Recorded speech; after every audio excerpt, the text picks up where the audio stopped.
Okay, let's open in a word of prayer. 1 second here. Okay. Lord, thanks for this day. We pray that you'll bless our time together. Help us always keep in mind as we discuss some pretty difficult topics that ultimately you're in your control and that we were warned of all these things in advance. So bless us, bless our time together today. In Jesus' name, amen. Okay, we're going to call this Welcome to the New World Disorder.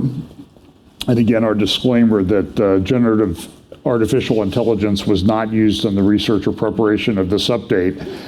Although, you know, there's so much stuff that goes on some weeks that it's very tempting to just say, hey, would you just do this for me? Take a look at a couple of the ones that I've done on YouTube and do this. We talk about the convergence of events, how everything is happening very quickly. It's hard to sort through. So we talk about acceleration, convergence, logistics, understanding. Just a reminder, I'm going to be doing a conference in Calgary, Canada, May 5th and 6th, ldbc.ca, and then also in Scotland, I'll be speaking June 16th to 18th, I believe. You can go to moriel.org and register for that if you want. And I'll also be doing a conference down in Round Wall, Texas, I think. What? Round Hill? I think it's Round Wall. It's somewhere down in Texas. I get you within 1,000 miles, you know, so it's on the east side of Dallas. Rockwall, Texas. Maybe that's it. I don't know.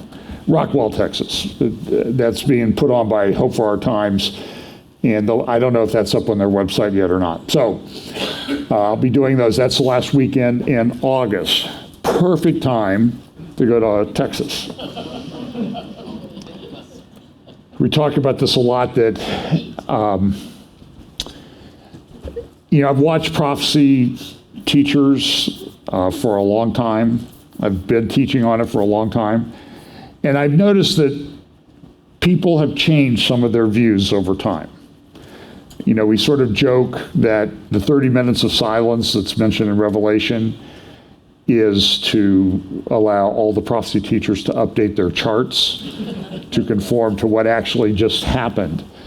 That's very possible. But Daniel chapter 12, and it's also in Daniel chapter 11, it talks about the fact that at the end, in this last time, there will be people who will understand. And Daniel, the first couple verses of Daniel chapter 12 talk about people will run to and fro. Now, there's two ways to look at that. To and fro could mean everybody's running around, everybody's going every place, everybody's traveling. And if you've traveled much lately, you know that airports are full. But there was a couple years where people really weren't running around that much. But I think the deeper meaning of the text is that people will go back and forth through the book looking at all these prophecies. And some prophecies that people thought were dead and gone will suddenly come to life, and we'll say, oh, so that's how that's going to happen. And this is the way Bible prophecy is always unfolded. And sometimes it's not so much being able to tell exactly what's going to happen, but to recognize it when it does and say, okay, now I see that this is what the passage was talking about. And I think that's what's going to happen in the near future. So let's look at a few things. I've got some cultural, religious things. Then we'll talk about some artificial intelligence things that I think are pretty important. That seems to be a very hot topic. Then we'll talk about the Middle East, and specifically Israel. So this is a meeting that's coming up, the Parliament, 2023 Parliament of the World's Religions. And I guess it's going to be in Chicago. Good luck. Why are they choosing Chicago with... I don't even want to... I used to go to Chicago all the time. I've tried a number of cases in Chicago. I don't know that I'd want to go back. I've seen what I need to see, and up there, I don't think there's anything new added. A few years ago, Pam and I were coming back from Minnesota, and we I missed a turnoff where there was construction on the Dan Ryan, and I ended up on one of the worst streets on the south side of Chicago. And to get back to the next freeway, we had about 2.5 miles, 3 miles to drive. And I was nervous. I don't usually get too nervous. I used to go to New York and take the subway everywhere. I don't know that I would do that now. I just don't think it's safe. So this is going to be the Parliament of World Religions in this year, a call to conscience, defending freedom and human rights. Listen to what the description is. Reverend HPS, I have no idea what does that mean? High priestess? I don't know. Phyllis Carrot is addressing the urgent theme of the 2023 convening this August, defending freedom and human rights against the rise of authoritarianism, urging people of faith to put a stop to individuals, groups, and states attempting to misappropriate religions to justify the unjustifiable. Now, do you think that there's going to be a lot of pro-evangelical Christian topics and discussions at this conference? I'll be surprised if there's one. Now, I have some friends, they have a tendency to like to go to these things. And I like to go sometimes. I read newspapers and publications that I don't even come close to agreeing with, just because I want to know what the enemy is thinking.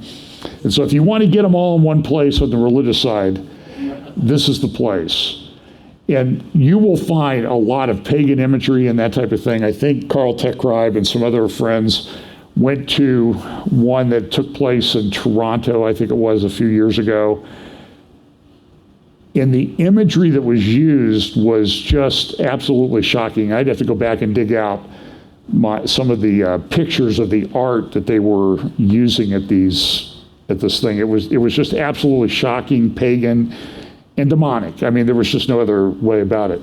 Speaking of religion, we always had these people running around, climate change, we're all going to die. So everybody has their apocalypse. So the climate change people, they have their apocalypse because it's a religion. Why is it a religion? Because there's some things that just aren't provable. The whole thing is crazy. For example, this week, the Biden administration announced that by 2032, 70% of all cars sold in the United States are supposed to be electric. And on my trip to the UK, I was going to rent a car, and I'm looking at the cars, and they have manual transmission or electric. That was pretty much all the rental cars were. And so then I'm sort of suddenly thinking there, like, okay, now I have to look up and see what's the range on the car, and where am I going to be, and then I'm going to be someplace where I can plug it in. I saw a video of a guy who has an electric car, and he says, if you're thinking about buying one of these things and you want to go over 100 miles from home, you're out of your mind. I think they're cool and everything, and if you want to buy one, that's fine. Just what's the old one? You see the videos of the diesel-powered generator out helping a Tesla along the highway. And they pull it. So here, this is the faculty of the University of Helsinki has just awarded an honorary doctorate on Greta Thunberg. Now, was it for science? Was it for climate change policy? No, it was for theology, which proves the point that a lot of us have been saying all along, that this whole thing is a religion. And so when this lady at the Parliament of World Religion says, well, we need to stop doing things that people just to justify their religions, lady, that's exactly what you do. So remember, the rule of the left, about the left, is that whatever they accuse you of, they're doing it. So that's certainly in the top 3 rules of life that you can help to get through these things. So the state of Washington seems to be falling along the state of California. Washington is beautiful. I love it. I can remember being in downtown Seattle and up on the top floor, the tallest building in Seattle, doing some depositions one day. And it was spectacularly clear blue sky. You could see all the Olympia Mountains all the way out to all the way up Puget Sound out to the Pacific. And you could see all the mountains, Mount Hood, Mount St. Helens, Mount Rainier. Just spectacular. But I also read this week that there are concerns that there is an active earthquake fault called the Cascade Fault right there along the coast that's very active. Some of the scientists are saying that if this thing ever cuts loose, it will be the worst earthquakes in human history. By the way, I may mention it later, but remember the earthquakes in Turkey? I haven't seen this reported anywhere except in the Jerusalem Post. There was a Chinese study that came out about the earthquakes in Turkey. And the earthquakes, they said that, let me pull up the article here. So it's in Friday's Jerusalem Post. And the title of the article is, Turkey Quakes, Probably the Most Powerful Ever Recorded on Land in Human History. Now, listen. You see people talk about Yellowstone, and if it blows, goodbye USA, the Cascade Fault. And the next couple stories I'm going to tell you about what, I don't even have time to get into what Oregon's doing. They're doing the same thing. California's doing it. And we know there's these major faults along there, and now Washington is doing it. They're really risking the wrath of God. I don't subscribe to the fact that, for example, the earthquakes in Turkey were caused by the United States. I mean, I saw somebody made a comment on a post I made this week. Sometimes God intervenes. And I think if we're always subscribing it or making it the fault of somebody that we can point to, and nobody ever talks about God, maybe God is judging things. Maybe God had a reason for the earthquakes in Turkey. So I think when we try to make it the fault of human agencies all the time, we diminish God intervening. And what did Jesus say? That there would be earthquakes in many places. And now we're seeing a lot of information coming out about concerns about some of the most powerful earthquakes could happen that the world has ever seen. And that in many places where these earthquakes occur, they're way overdue. And what happens when they all cut loose? And so in light of that, this is a post from, I think this is a left-wing, Washington Senate Democrats. The Democratic Party ceased to exist a few years ago. Victor Davis Hanson had a good article about that this week. They've been taken over by essentially the spirit of the Jacobins. The Jacobins were a group that came out of the revolution in France. And the result of that was, by the way, the great loving leftists, the Jacobins, 300 or 350,000 people in France were beheaded. Because and some of them were people who, wait a minute, we agree with you on a lot of things, but they weren't strong enough in their left-wing views. But here's a couple of pieces of legislation that were enacted in Washington this week. First one is House Bill 1469. And look at what the tweet says. Breaking, the Senate just voted to safeguard reproductive and gender-affirming care with HB 1469.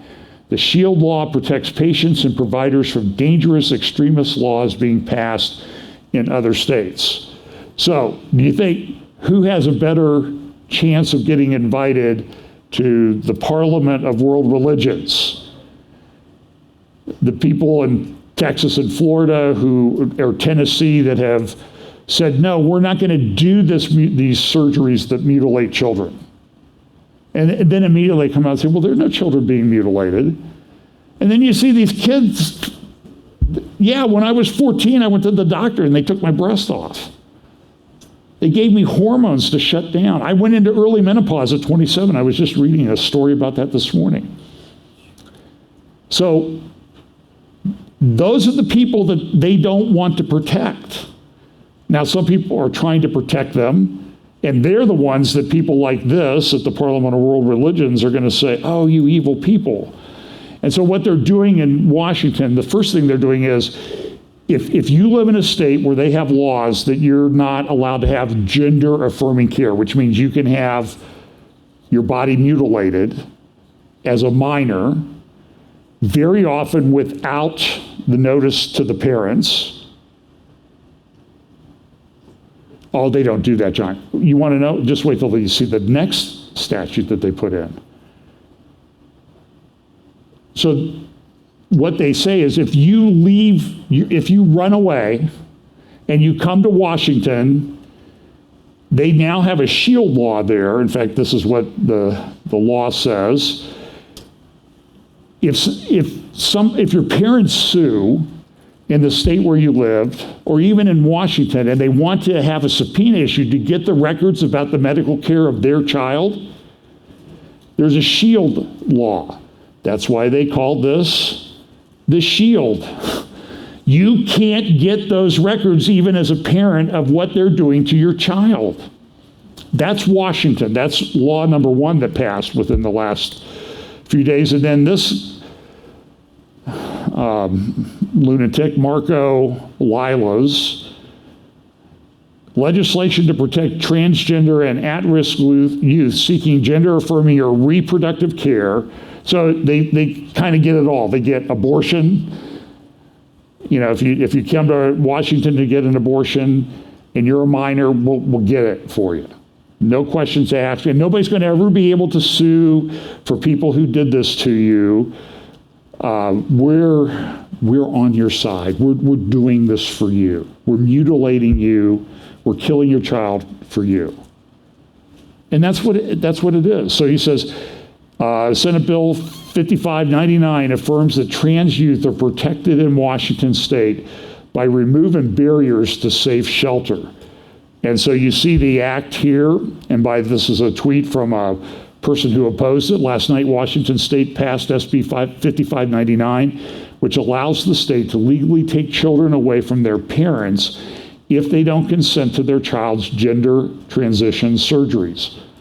All Democrats voted yes. All Republicans voted no. And you see this guy puts up the pink and blue thing, supporting youth and young adults seeking protected health care services. This is atrocious. Now, you can go to the Washington legislative website and you can find links to the hearings that they had on these bills. If you're prone to depression and that type of thing, don't go watch this stuff. But you can find it. And they're talking about the fact that, well, children run away, and our goal is to reconcile the parents and children, but the children have left because they need to have this care. And so we are all about reconciliation. They are such bold-faced liars that they care about these kids. This is a religious, demonically inspired agenda that they're trying to push. I don't think that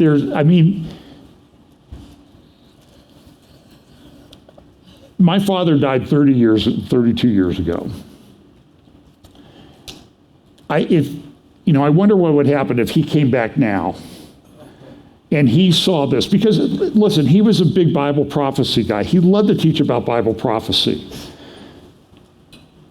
He talked on Romans 1. I heard messages on it. I remember them. But I don't think any of us really thought that something like this so wicked would come about and would have the support maybe of the majority of the people in the country.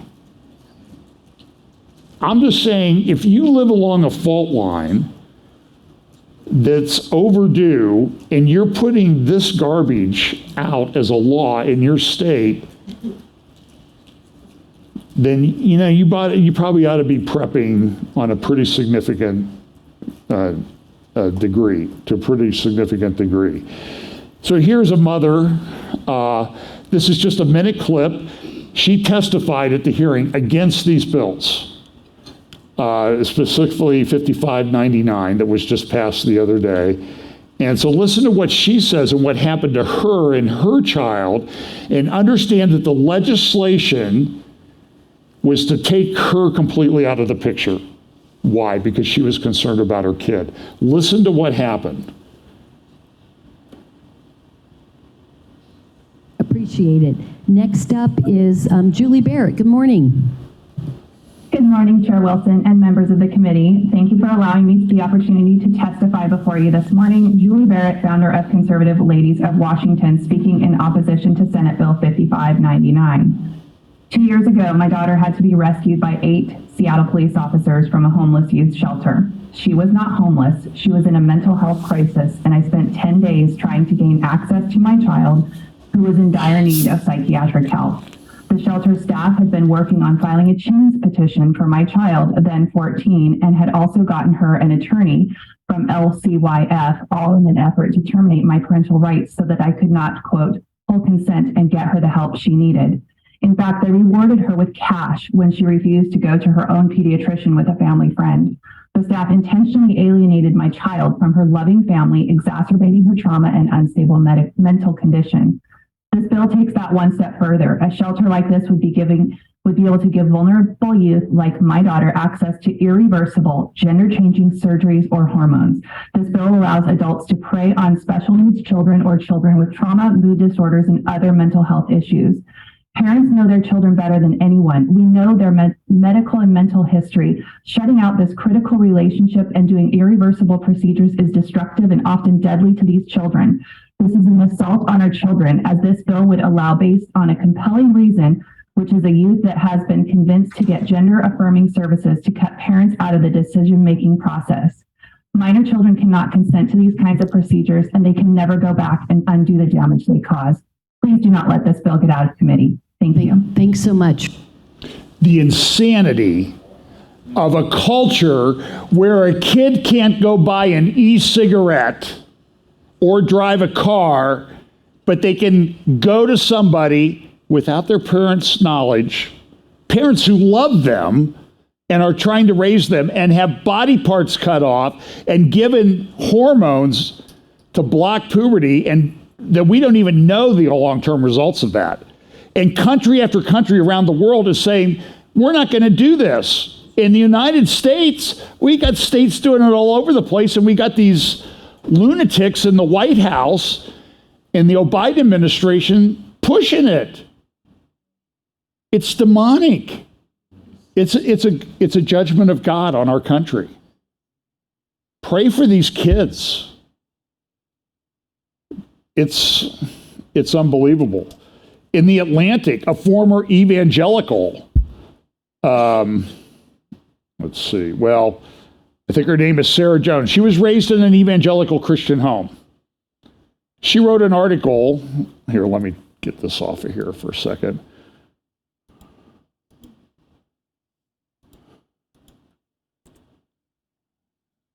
She wrote this article in the Atlantic. Children are not property. The idea that underlies the right-wing campaign for parents' rights. This is a demonically inspired, wicked article. This person, Sarah Jones, will burn for eternity in hell unless she repents. Guaranteed. This is so maddening. Look at what the article says. Train up a child in the way he should go, and when he is old, he will not depart from it, the book of Proverbs says. To certain right-wing Christians, the concept is simple. A child can be broken or stamped into shape, much like any other domesticated animal, though all parents hope they'll pass their values on to their children. For some, that hope is more of a mandate. My own parents believe that Proverbs is the word of God, and they believe, too, that a righteous upbringing would produce an adult in their image.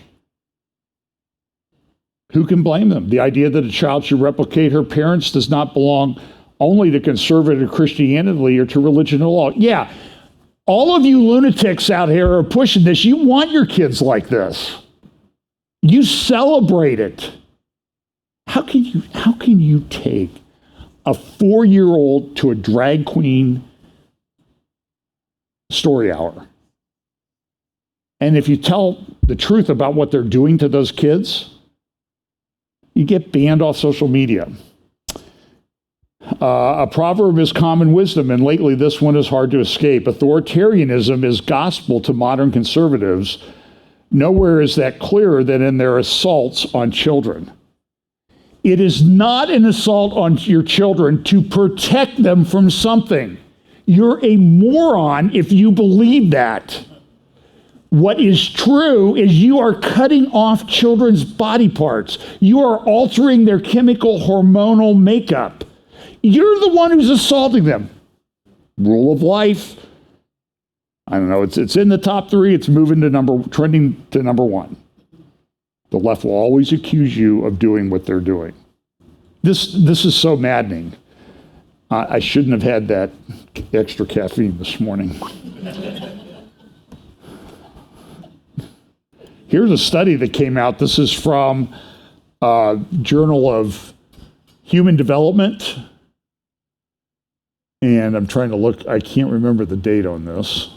It's a recent one. It says this: the gender affirmative model, what we know and what we aim to learn. And it has people from Northwestern, Chicago Feinberg School of Medicine, University of California, San Francisco Medical Center, Boston Children's Hospital, etc. And they go through this article and they say, listen, we don't know on a lot of this. There's a very famous guy, his name is Paul or Peter McHugh, used to be at Johns Hopkins School of Medicine. He was the head of psychiatry there in their gender reassignment surgery. That's where the first gender reassignment surgery was ever done in the United States. And under they studied this for years. And what they found was that, there's this myth out there that, well, if you don't affirm them, they'll commit suicide. What they found was that when people had the surgery, they were 20 times more likely to commit suicide. Who cares about people more? Come on. Look at the science. And so at Johns Hopkins, while he was there, they stopped doing them because it was not helping them. They actually took seriously their Hippocratic oath, which said, first, do no harm. Boy, that one's been blown out of the water. Johns Hopkins, that now sponsors things like Event 201 about how to deal with different pandemics. So here they have a couple myths. Here are 2 myths that they have. Myth number 1. So this is what they say: gender-affirming approaches conflate gender identity and gender expression. Therefore, any child who exhibits gender nonconformity is believed to be transgender. We're playing around with these kids. The gender affirmative model, myth number 2, asserts that gender identity and gender expression are immutable and removed from social context or influence. There's a great video out there. You can look it up. It's on Twitter. I've seen it there. Came from TikTok. It was a lady, a doctor talking. She says, we need to look at the social contagion. She goes, when I was young in medical school, anorexia was unheard of in America. And then somebody had it and it was publicized on a national television. And all of a sudden, what do we have? A flood of people claiming anorexia. By the way, I'm not anorexic. Or I've certainly overcome it, right?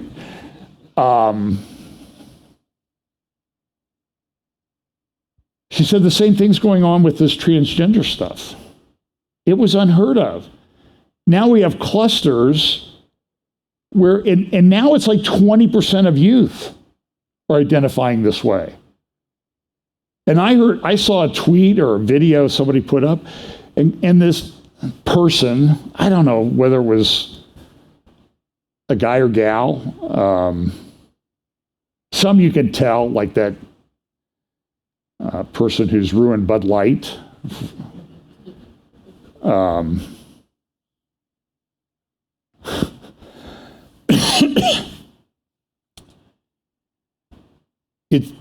This is just so, it's almost hard to get the words to describe how crazy these things are. And the guy that I saw in the video was saying it's not people identifying as male or female, their gender assigned. Everybody is really transgender. That's what's normal. Now, I'm going to ask a question. Do you think this is going to change before the Lord comes back?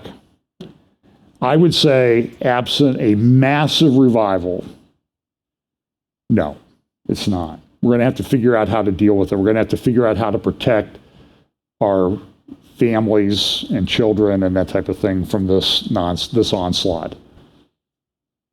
I'm going to state what I've said before. I've long been an advocate of homeschooling. Now, Pam and I never had children, so we never had to make, it's a tough decision. And it used to be, you were kind of an outlier. But I had secular friends that were in some big law firms here in Columbus, and they homeschooled their kids. And I don't think that they were particularly religious because they saw the problems. This is 30 years ago. Imagine what it's like now. So you're going to have to homeschool your kids, and you might have to homeschool your kids for college pretty soon. Well, I think that's probably a valid concern. This is another thing. This is the Financial Times in London reporting on this. Republicans risk backlash from voters as party steps up abortion restrictions. And it's a big deal. I went to that debate at Fox News the week before the election, the Ohio Senate debate. And the people that were there, that had been invited there to represent the left side of the ledger, they were all concerned about this abortion thing. We just had an election in Wisconsin where the Supreme Court of Wisconsin flipped to pro-abortion. The lady ran on abortion. She's an extreme progressive. She won by 10 points in a state that Donald Trump carried. So I'm not optimistic about 2024, I will tell you, as to whether it's going to change. So we need to pray, work, but understand that the people in the church need to act in a righteous way, and maybe that will help preserve the nation. Now, there's been a number of things that have happened. These are pictures. You've seen their train derailments, chemical plant explosions. There was a train derailment yesterday. I don't even have a picture of it. I forget where it occurred. Might have been West Virginia. It was in kind of a hilly, mountainous area. And these are happening all over. The left picture is a picture of a chemical plant in Richmond, Indiana. We have some friends who live 25 miles from there, and they had to stay inside, turn off the air conditioner because of what was coming out of this. On the right is the cloud. A dairy farm exploded down in Texas. I think it was called the South Fork Dairy Farm. Here's a picture of the dairy farm. Now, these are the barns. It's kind of interesting, don't you think? There's a lot of cows there. Okay, I want you guys to turn up the sound because the next video has sound on it. And they had an explosion. 18,000 dairy cows were killed. Here's what that looked like. Listen to the sound.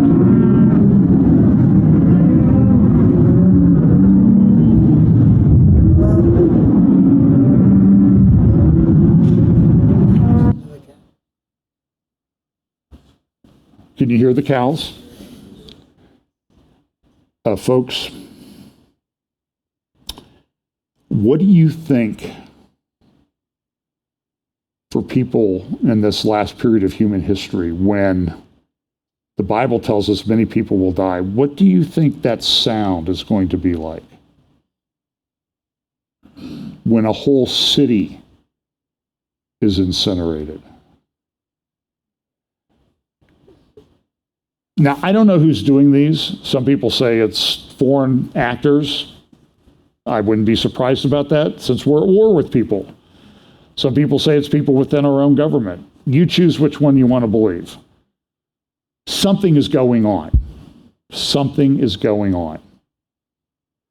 So I don't know how many people 18,000 cows provide milk and cheese for, but that's a lot of cows. I've seen these out in California where they have, 7,000, 8,000?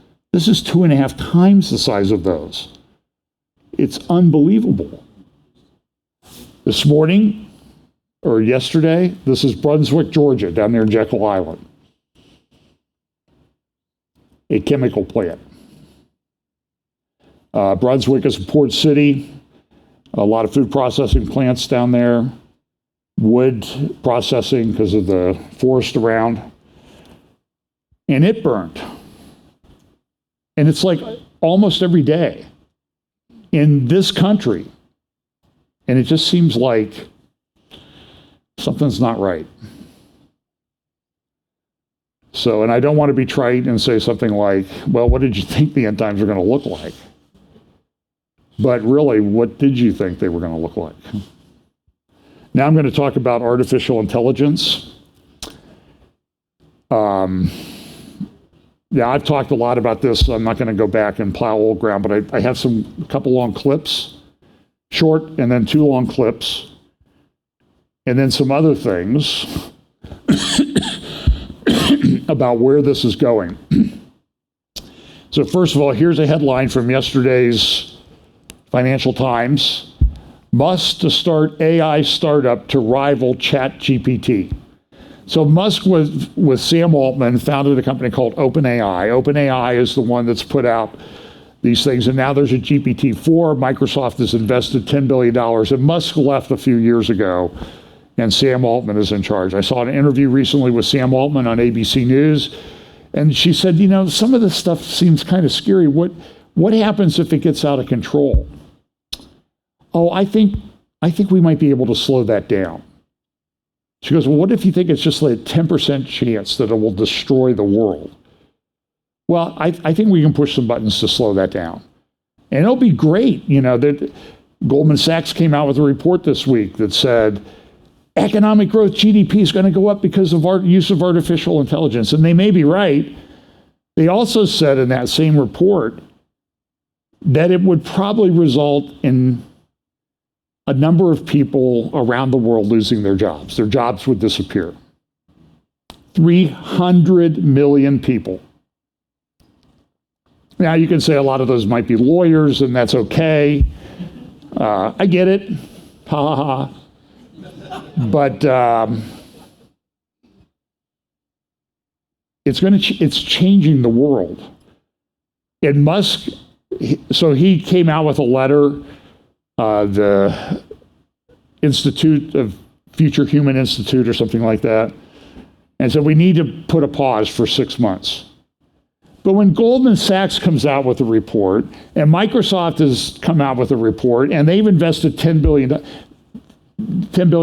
do you really think anybody's going to stop? And then do you think China and Russia are going to stop? We're in an arms race that rivals the nuclear arms race of the Cold War. And the problem is this stuff's available everywhere. I mean, you can get some of these things on your phone and walk around playing with them. I'm going to show you a video. So here's Musk. He's going to be interviewed on Tucker Carlson tomorrow night at 8 p.m. But here's a preview clip, just 20 seconds of what he has to say. Now remember, he's starting up a company to rival these, even though he says we need to put a moratorium on it. So here's what he says. AI is more dangerous than, say, mismanaged aircraft design or production maintenance or bad car production, in the sense that it has the potential, however small one may regard that probability, but it is non-trivial. It has the potential of civilizational destruction. So that's the teaser. That's part of the upbeat part of the interview, probably. So you can sleep, tonight and before you watch the show tomorrow. This is a guy named Tegmark. He's can't remember his first name. He's on Lex Fridman's show. He's one of the guys who came out with the letter. He's with this Institute of Human Future or Human Future Institute that Musk is a part of. Yuval Noah Harari. They said we need to put a 6-month moratorium on this. And Lex Fridman, by the way, if you think I'm long-winded, Fridman, he is a very interesting interviewer, kind of geeky, and his interviews go like, this interview is 2 hours and 48 minutes. And it's not even the longest one that he did this week. And they go for 3 hours, 3.5 hours sometimes on these people. And they're fairly dense. So I'm going to play a couple parts of a clip. I may stop them soon.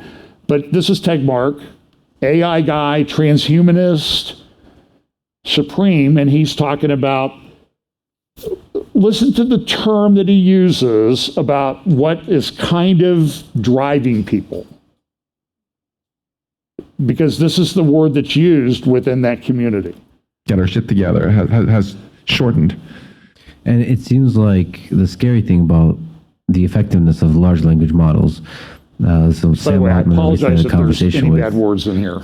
And he really showed that the leap from GPT-3 to GPT-4 has to do with just a bunch of hacks, a bunch of little explorations, but with smart researchers doing a few little fixes here and there. It's not some fundamental leap and transformation in the architecture. And more data and more compute. And more data and compute, but he said the big leaps has to do with not the data and the compute, but just learning this new discipline, just like you said. So researchers are going to look at these architectures, and there might be big leaps where you realize, wait, why are we doing this in this dumb way? Yeah. And all of a sudden, this model is 10x smarter. Yeah. And that can happen on any one day, on any one Tuesday or Wednesday afternoon. And then all of a sudden, you have a system that's 10x smarter. It seems like it's such a new discipline. It's such a new, like we understand so little about why this thing works so damn well that the linear improvement of compute or exponential, but the steady improvement of compute, steady improvement of the data may not be the thing that even leads to the next leap. It could be a surprise little hack that improves everything. Or a lot of little leaps here and there because so much of this is out in the open also. So many smart people are looking at this and trying to figure out little leaps here and there. And it becomes this sort of collective race where a lot of people feel if I don't take the leap, someone else will. And it is actually very crucial for the other part of it. Why do we want to slow this down? So again, what this open letter is calling for is just pausing all training of systems that are more powerful than GPT-4 for 6 months. Just give a chance for the labs to coordinate a bit on safety and for society to adapt, give the right incentives to the labs. Because you've interviewed a lot of these people who lead these labs, and you know just as well as I do that they're good people. They're idealistic people. They're doing this first and foremost because they believe that AI has a huge potential to help humanity. And but at the same time, they are trapped in this horrible race to the bottom. Have you read Meditations on Moloch by Scott Alexander? Yes. Yeah, it's a beautiful essay on this poem by Ginsberg where he interprets it as being about this monster. It's this game theory monster that pits people against each other in this race to the bottom where everybody ultimately loses. Yes. The evil thing about this monster is even though everybody sees it and understands, they still can't get out of the race, right? A good fraction of all the bad things that we humans do are caused by Moloch. And I like Scott Alexander's naming of the monster so we humans can think of it as a thing. if you look at why do we have overfishing, why do we have more generally the tragedy of the commons, why is it that so Liv Boeree, I don't know if you had her on your podcast. Yeah, she's become a friend. Yeah. Great. She made this awesome point recently that beauty filters that a lot of female influencers feel pressure to use are exactly Moloch in action again. First, nobody was using them, and people saw them just the way they were. And then some of them started using it and becoming ever more plastic fantastic. And then the other ones that weren't using it started to realize that if they want to just keep their market share, they have to start using it too. And then you're in a situation where they're all using it. And none of them has any more market share or less than before. So nobody gained anything. Everybody lost. And they have to keep becoming ever more plastic fantastic also, right? And but nobody can go back to the old way because it's just too costly, right? Moloch is everywhere. And Moloch is not a new arrival on the scene either. We humans have developed a lot of collaboration mechanisms to help us fight back against Moloch through various kinds of constructive collaboration. The Soviet Union and the United States did sign a number of arms control treaties against Moloch, who was trying to stoke them into unnecessarily risky nuclear arms races, et cetera, et cetera. And this is exactly what's happening on the AI front. This time, it's a little bit geopolitics, but it's mostly money, where there's just so much commercial pressure. You know, if you take any of these leaders of the top tech companies, if they just say, you know, this is too risky, I want to pause for 6 months, they're going to get a lot of pressure from shareholders and others. Well, you get the point. It's an arms race. It's driven by money. And the term that he uses, by Moloch. Now, we know the biblical story of Moloch. The Jewish people were sanctioned by God for sacrificing their children to Moloch. And it is not a mistake. It is not an accident that this is the term that's being used now. You saw Moloch operating with the bills in Washington. You see it operating here, and it comes from a lot of different ways and angles. The terminology used is not a mistake. This is got some demonic powers and forces behind it. And I'm concerned about it. I don't know what will happen. As I said, I've said this a number of times, I'm glad I'm an old guy at this point. I really am. But, you know, I also have, you know, some cute little great nieces and nephews, and mostly nieces, it seems like, but it's another story. But and I wonder about them, and I you know, pray for their parents who are trying to raise them in this world. It's tough. Okay, so here's another little bit of a Tegmark interview. I can see I'm going way over on this one. It's spreading disinformation, harmful information of various types. And I'll tell you what, let me summarize. You can go to YouTube, you can get the video. Lex Fridman, I think that's how I don't know, that's how he says his name, Fridman, YouTube channel. And you'll see, by the way, this video just put up the other day got like 800,000 views in the first day. So people are listening to this.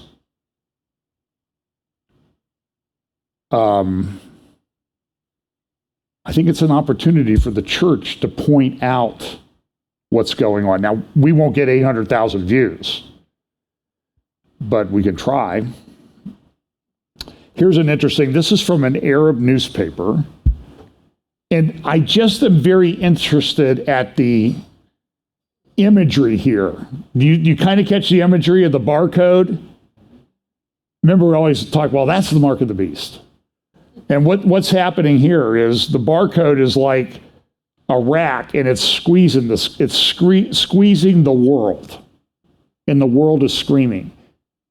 Now I don't know who did this. I don't know what his point was. I know what I got out of it is that's a brilliant piece of editorial cartoon work right there, because it really encapsulates a lot of the things that we talk about here in our prophecy update. So we'll give this guy guest prophecy updater of the week, because this guy nailed it with that editorial cartoon. Now I'm going to play you a few minutes of a movie, animated movie that somebody did, and I personally think this thing is brilliant. It came out about 3-4 weeks ago. It's called, I don't know if any of you have seen it, it's called Beyond the Reset. Anybody see this? I'm surprised. I'm not surprised that you're not seeing this, because you don't look at the same garbage that I do. That's somebody said that you look at it so we don't have to that much. So I want you to watch the imagery in this. It's going to kind of jump around a little bit because I edited it down. It's about 24 minutes long in its unedited form, but this will be just a few minutes. Beyond the Reset. Look at this.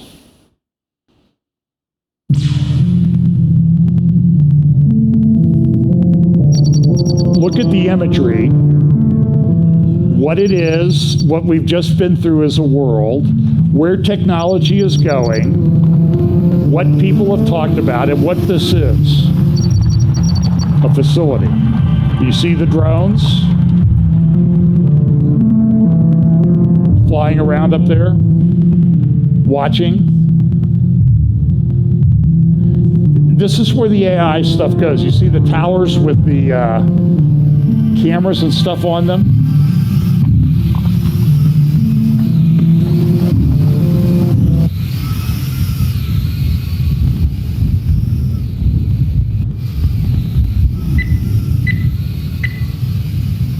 Social credit score, 2.3.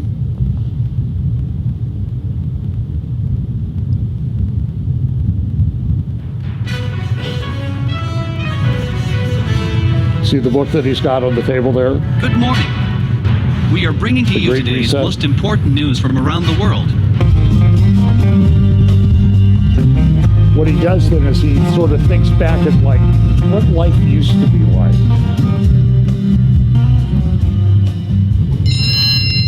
Bruce Kowalski, your weekly food ration has arrived.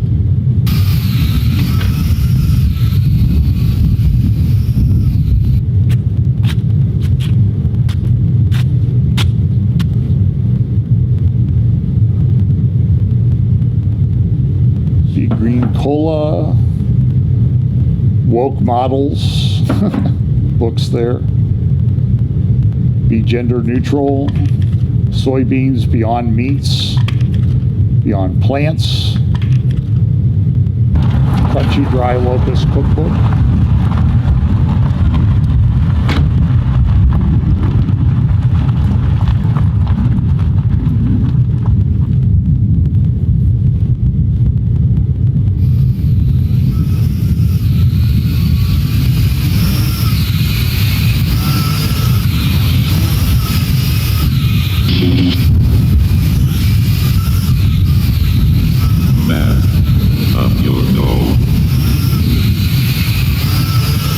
Rises 1 degree with each cow fart, contributing to global warming.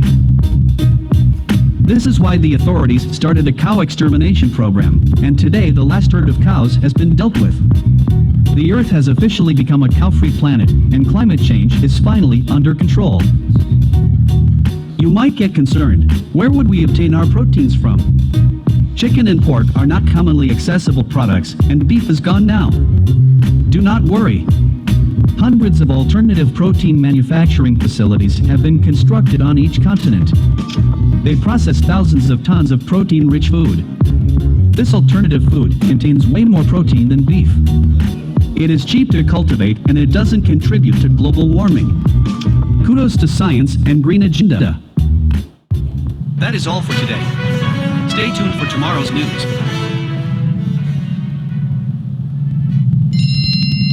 Bruce Kowalski, your monthly universal basic income has been deposited into your account. For more information, press details. You have been paid 2,000 central bank digital tokens.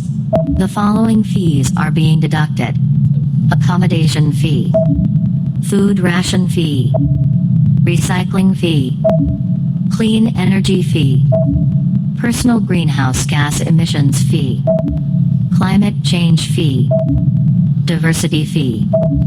Your current remaining balance is 5 central bank digital tokens, and if not spent, it will expire in 7 days.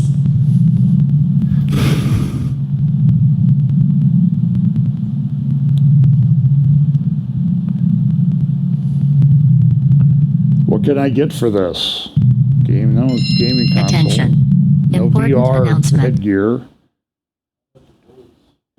I think that's one bullet, right?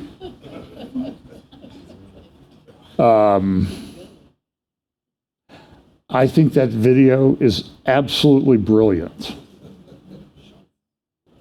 It should be shown to everybody. Now, it would be interesting. I'm pretty sure that maybe I have more optimism about certain parties. At a Republican Party meeting, convention, that would be viewed as a horror show. But at the other party, it would be viewed as, yeah, that's what we want. I think. It's crazy. I think it was in this video, the person asked, like, would you like to read a book? And so they said, you wanted this one. No, that one's not. That one's too racist. Oh, he wanted to rent a movie. Pulp Fiction. You can't watch that. How about The Godfather? Oh, no. That's racist stereotypes. Well, how about 1984? And the response was, well, 1984 doesn't exist. Folks, I just think this is a brilliant piece that whoever made this deserves a lot of credit for, because it really encapsulates a lot and brings to the front a lot of issues that we've been talking about that I think are related to Bible prophecy. And then here's this, remember this is the drone array in the United Arab Emirates this past New Year's Eve in Abu Dhabi. Those are all drones. A human couldn't control those. One human. It's artificial intelligence controlled, computer controlled. And you can see the images. There's this one morphs into a AI head. But this is in the sky over a modern city in the world, Abu Dhabi. And the point is that if they can do this for wowing you, they can do this to kill you. It's the same technology, just have to repurpose it. I think this is where it morphs into the AI head.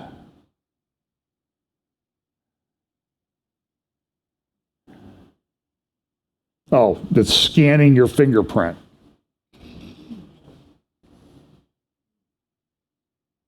And the interesting thing is that when they're doing this to, wow, look at that, what are they also doing? They're sending the message, this is coming. Better get ready for it. Here it is.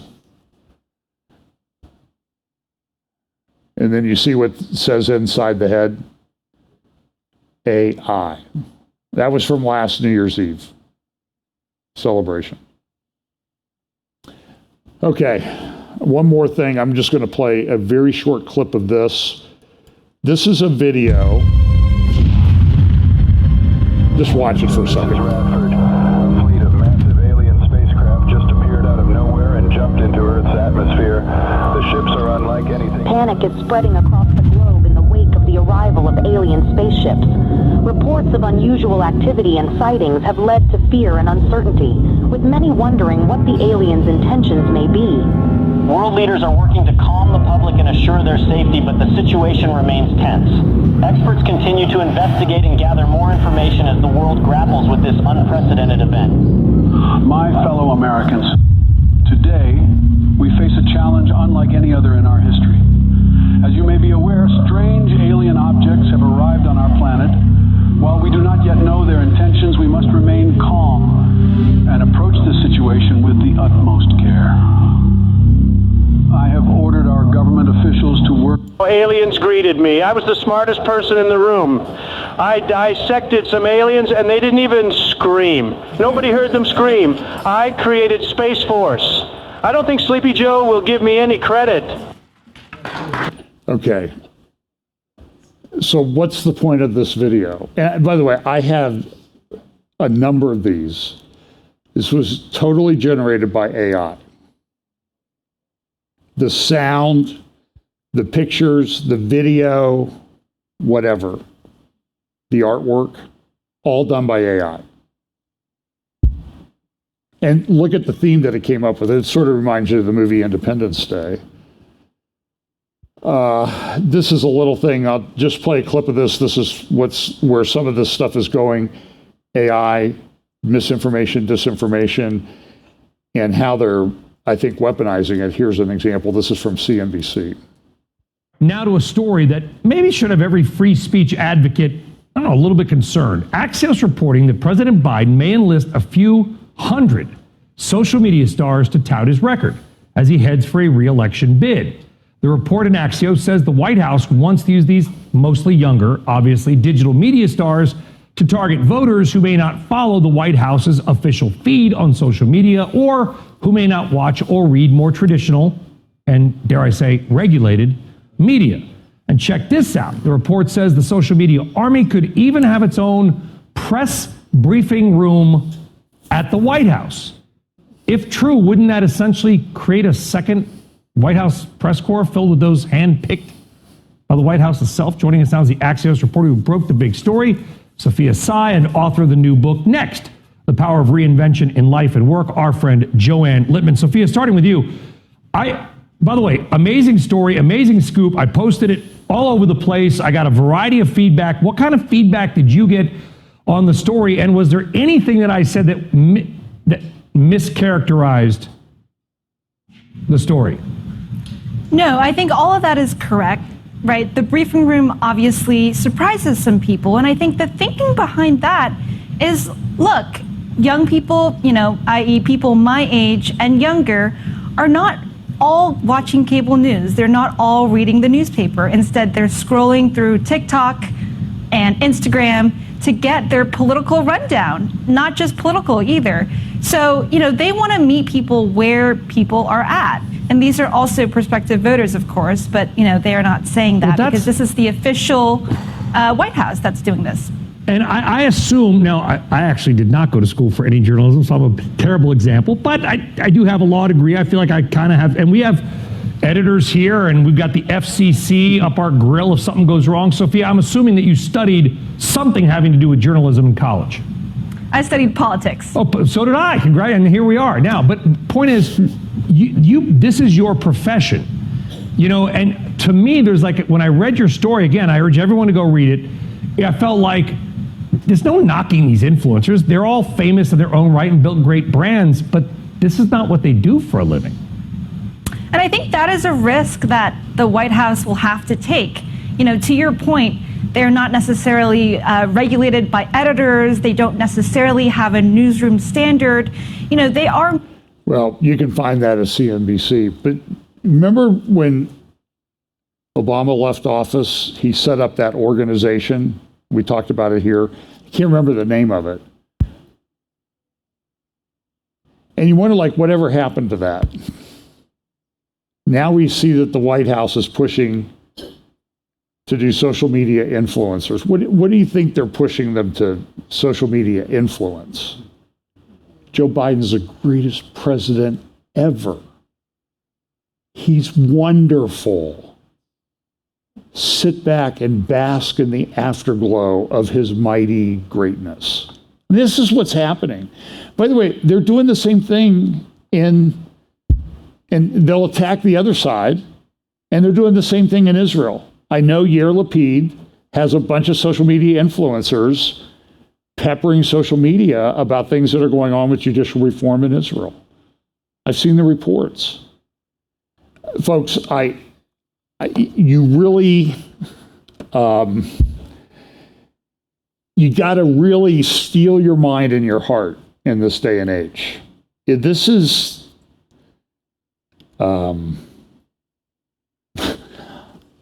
I'm pausing a lot today because I'm trying to find the words to kind of catch up with where my mind is racing ahead. This is end time stuff.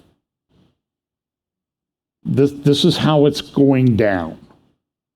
Now, it may not go down for a few years yet. I don't know. I just can't imagine that it goes 40 years. I can't. I'm pretty sure I'm not going 40 years. That I'm almost guaranteed of. But this is really serious stuff. We are deep into this end times thing.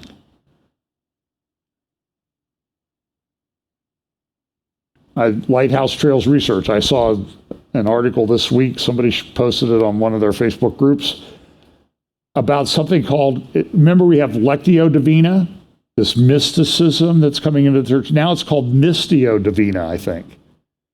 They're not even hiding it. You have pastor after pastor after pastor. Ed Stetzer, Church Leadership Network, all this stuff. Andy Stanley pushing that ridiculous Enneagram that we've talked about here. And I'll say, stay away from them, because that's leading you down the wrong path. I'm sorry. You may disagree with me on that. That's fine. I respect the right of all of my friends to be wrong on things. I'm sorry. He's not someone to follow. Saw an old clip of the Elephant Room with James McDonald, Stephen Furtick, Mark Driscoll, and they're talking about how great T.D. Jakes and Joyce Meyer are. This is from a few years ago. And all of those guys have been embroiled in scandals. Furtick hasn't too much. But Furtick says in the video clip, well, you know, and they put this in their church statement of purpose at one point at Elevation Church down in Charlotte. Says, at Elevation Church, we chew the meat and spit out the bones. Now, I've always, so you admit that you give people bones in their spiritual food. And we used to watch Chopped a lot. And I can never remember, they would have a piece of fish and they got a bone, you got chopped. So if you're a pastor and you're giving your congregation bones, you should be chopped too. Because that's not what you're supposed to do. But they celebrate it like, well, yeah, we don't get everything right. We give people bones. So just chew the meat and spit out the bones. So you get a point for warning people that you're giving them bones with their supposed meat, but you lose the point and get a few more deducted because you're giving them bones. You shouldn't be doing that as a pastor. So anyway, okay. Middle East, I'll discuss. This is had a big thing this week called Quds Day. It's about Jerusalem. So what you're seeing is that you're seeing this Jerusalem in the process of becoming the cup of trembling that it's talked about in Zechariah. No doubt in my mind. And if Jerusalem is the Temple Mount is like the epicenter of all of this stuff. So here's Nasrallah this week. He was talking about Quds Day. His Eminence said that this revival in the world sends two powerful messages. The first message to the steadfast and sacrificial Palestinian people, a message of cooperation, support, and backing, and that you are not alone, and a message to the enemy that Palestine has not and will not be abandoned. The Zionist entity is in a state of terror and fear in defending the entity that will disappear, God willing.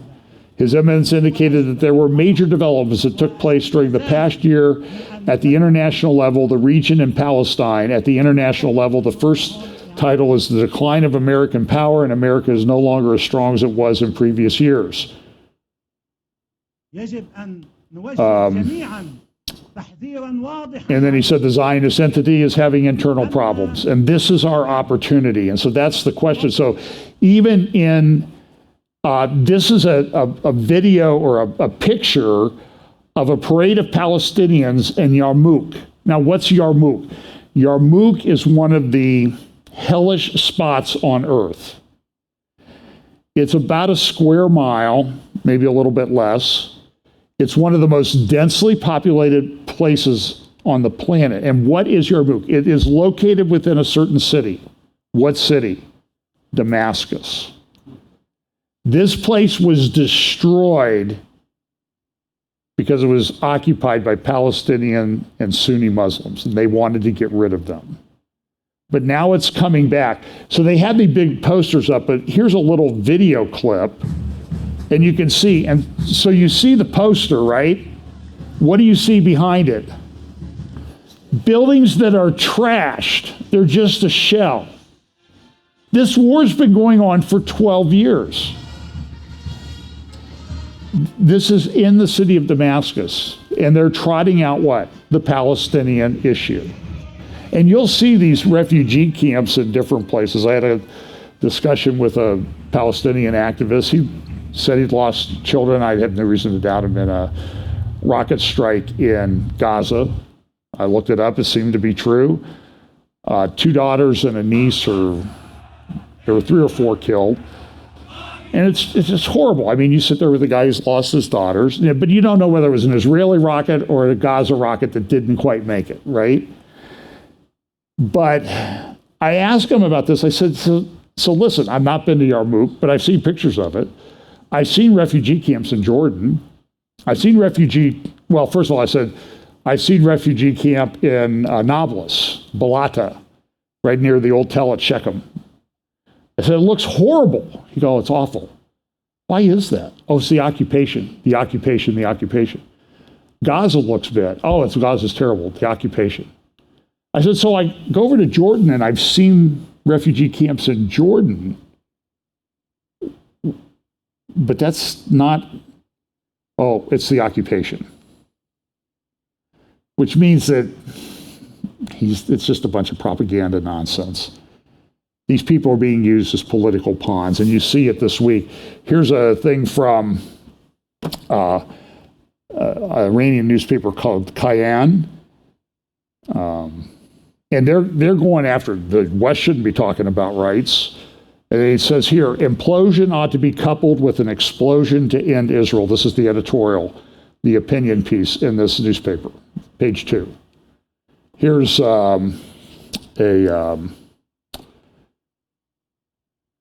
this is from Al Akbar newspaper, the Hezbollah newspaper, supported newspaper in Lebanon.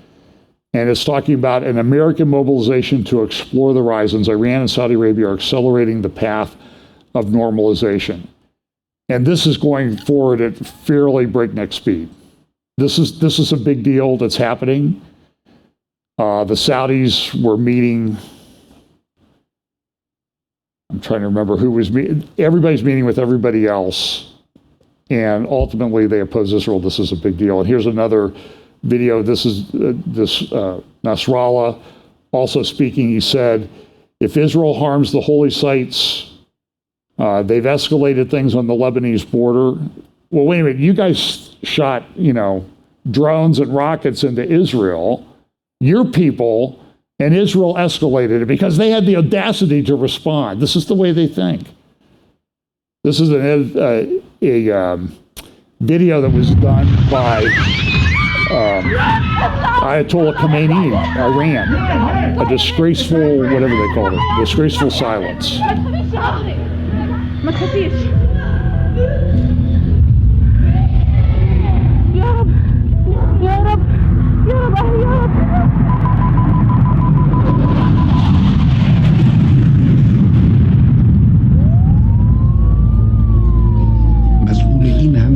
جنایت و غصب و تخریب و ظلم در This is on فلسطین کیست؟ Ayatollah Khomeini's official website.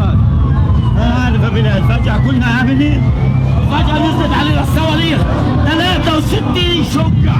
چرا هیچ کس این میلیون ها کودک و زن و مرد مظلوم در جهان اسلام را شمارش نکرد؟ چرا کسی قتل عام شدن مسلمانان را تسلیت نمی‌کند؟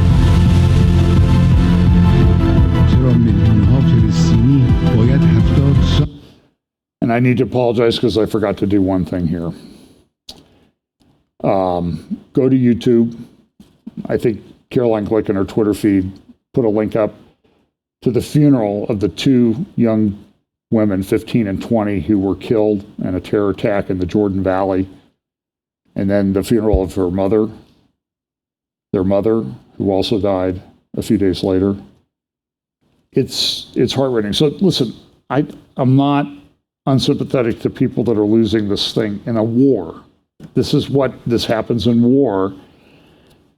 But you never see the other side. That's the point. So this is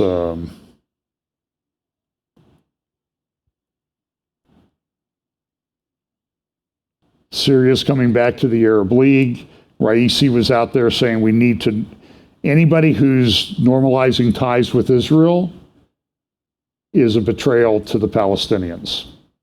Saudis and Iranians are meeting. They're reopening embassies. Some great articles in the Jerusalem Post about this. This is by Seth Frantzman. Iran kickstarts multi-front Middle East war against Israel. As he says in the subheadline, the Islamic Republic's proxies and allies appear to have begun a multi-front conflict with Israel over the past week. Now, things seem to be a little calm.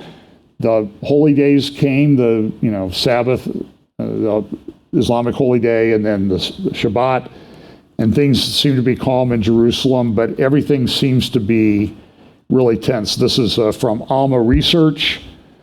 I have a bookmark. They do great analysis, particularly they're located in the north of Israel, so they track all these things that have happened over the past week. And it seems like there's this dance going on, and somebody wants things to escalate.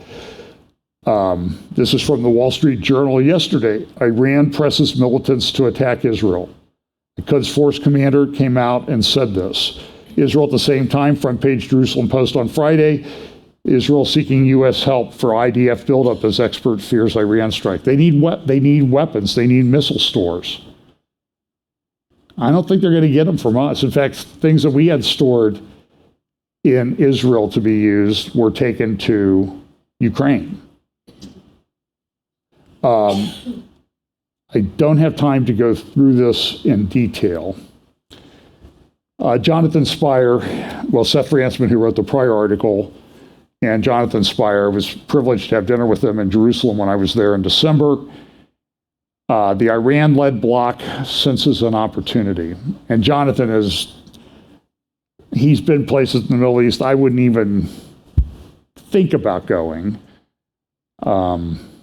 And he's one of the best analysts out there. And he just says, listen, things are coming to the front.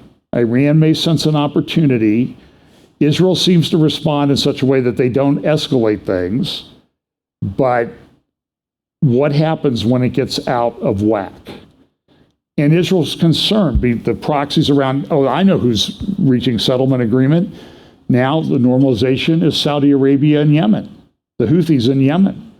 Well, the Houthis are Iranian proxies. They have a lot of missiles, rockets, and everything. So what do you think? They can hit, from Yemen, they can hit the United Arab Emirates. They've shot missiles up there. Do you think they could hit Israel? Yeah, it's about the same distance. And so the question is, what's going to happen? And how does it get escalated? Israel's being pressured to give things to the Ukrainians. They seem to have resisted so far because they're concerned. If we do that, then we can't make these strikes in Syria without engaging Russia directly. It's a very, very big mess. Here's this article. Iran's weapons to Syria threaten the Middle East. It's all a big deal. And above the way the weapons were getting there, in large part recently, was Iran was sending aid to Turkey through Syria, but we just happened to throw in a couple hundred drones here in this shipment, and that type of thing. And then they accused Israel of politicizing relief to Turkey. It's messed up. And as I said, the Temple Mount is the core of all of this. And I won't go into all the stuff that I have there. I talked about it last week. Here's General Khani, new nightmare maker for Israel. What is it? Iran fosters unity among the resistance front. Everybody that opposes Israel is called the resistance front. And then here's a Nasrallah. That guy gives speeches all the time. And he said, boy, the Iran-Saudi agreement, that's going to have a big impact on the region. And it is. It's already having it. And it's making things very dicey for Israel. And I want you to catch the imagery in this next piece, which came from a Lebanese website. This is how they view things. Do you see this? The Dome of the Rock, the symbolism that's used there. This is from the New Arab. The intruders entered the compound in groups led by extremist rabbi and former Knesset member Yehuda Glick. Israeli extremists again raid Al-Aqsa compound in Ramadan. They had 1,000 Jews went up on the Temple Mount over the past few days, and they just walked around. I think they usually go up barefoot. But what do they say? They have stormed the third holiest place in Islam. And as I think I pointed out in my midweek update, find the article by Dr. Mordecai Kadar and the Arab guy who wrote a year or two ago about this myth. This is a whole big myth that this was where Muhammad went. Didn't happen. Was never an issue until Israel got control of the place. Then, we got to change the narrative. So that's the thing. That's more artificial intelligence. I've got one.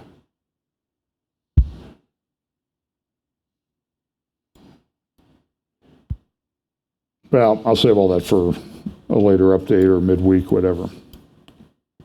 But this is one article that was there.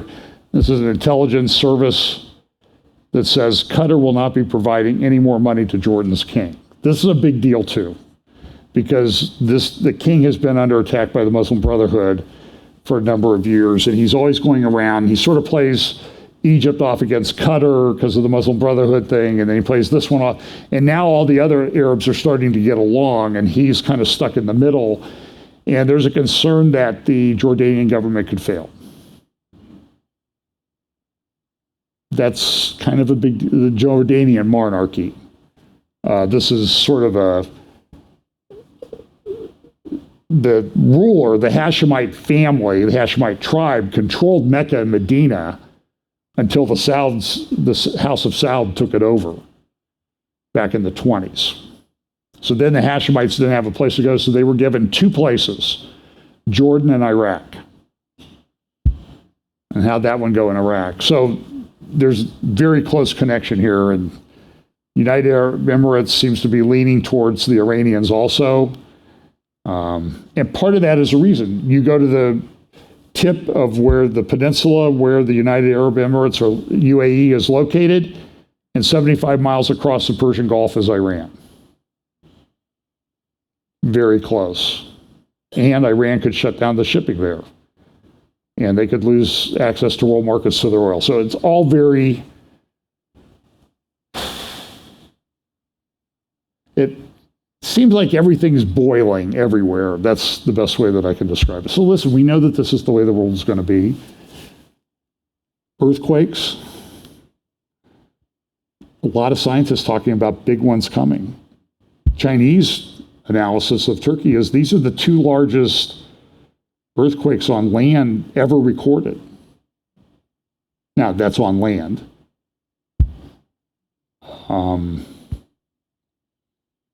They said if the Cascade Fault in Oregon, Washington goes, it will be a tsunami like you've never seen. I used to use that video. If the one video that would always get us close to a copyright strike, it was that video of the tsunami and the Boxing Day tsunami earthquake in the Indian Ocean in 2004. And the interesting thing in that video, if you remember, the people were there, the water drained out of the bay, so they're out walking around. Oh, look at the coral, look at the shells here in the bay. And then all of a sudden people see this white cap across the horizon. They're going, what's that? I don't know. It's a wave.